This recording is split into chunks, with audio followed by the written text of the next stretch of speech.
Iniimbestigahan na ng mga otoridad kung substandard o kulang sa kalidad ang mga ginamit na materyales sa gumuhong pader sa lungsod ng Quezon kagabi.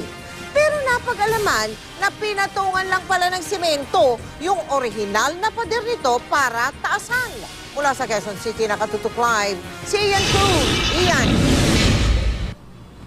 Yes, Mel, naglabas na nga ng notice sa demolition ang building official ng Quezon City upang matibag na ang nakahilig na bahagi ng pader ng warehouse kung saan nga 2 katao ang nasawi kagabi.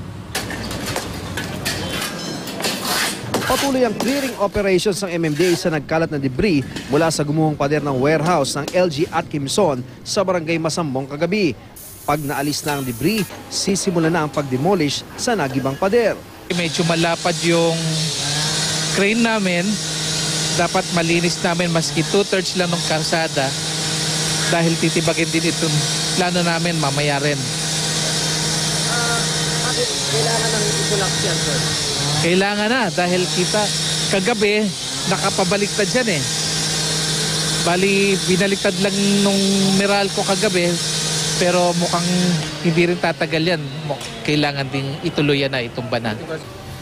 Sinimula na rin kanina ng Department of Public Order and Safety ng Quezon City ang investigasyon.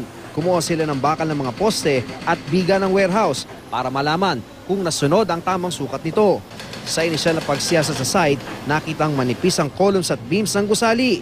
Titingnan din kung substandard ang ginamit ng mga material. It's all scattered.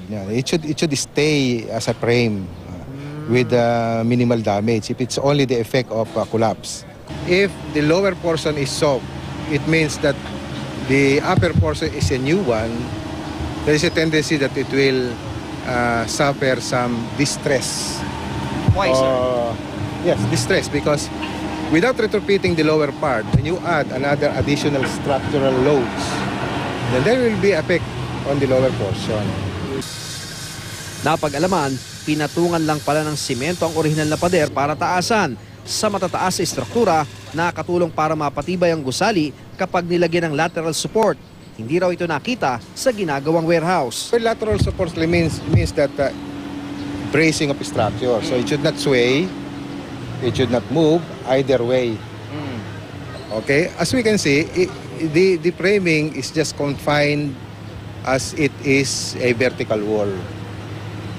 So as of now, I cannot see any lateral support or lateral bracing that will make it more stable. Hindi pa masabi kung anong kasong maaaring isampa sa may-ari ng gusali dahil hinihintay pa matapos ang investigasyon. 6 na empleyado at gwardya na ang naimbitahan. Kit ng gwardya. Malakas na hangin tapos biglang malakas na ulan. Yan. Biglang lang natumba yung poste tapos sumunod yung pader po. May building permit naman daw ang warehouse para sa pagsaayos sa gusali noong December 2012. Isa para sa demolition at isa para sa construction ng pader. Pero inamin ng building official, kailangan nilang muling busisiin ang isinumiting plano ng may-ari ng warehouse para mabatid kung nasunod nga ba ito. Mel, bumuo na nga ang Quezon City nung tinatawag na Task Force sa Malasimbo. Halaw yan, Mel, sa Malasimbo Street kung saan nga bumagsak yung mga debris na mangyari nga ang aksidente kahapon. Ang Task Force na yan, Mel, ay bubuuin ng BFP, ng PNP, ng DPOS, ng MMDA at ng building official ng Quezon City upang mabatid nila ang punot dulo ng aksidente at para rin, Mel, palaman na nila kung sino ba talaga ang dapat kasuhan sa nangyaring aksidente. Yan ang latest mula rito sa Masambong, Quezon City. Balik sa iyo, Mel. Maraming salamat sa iyo, Ian Cruz.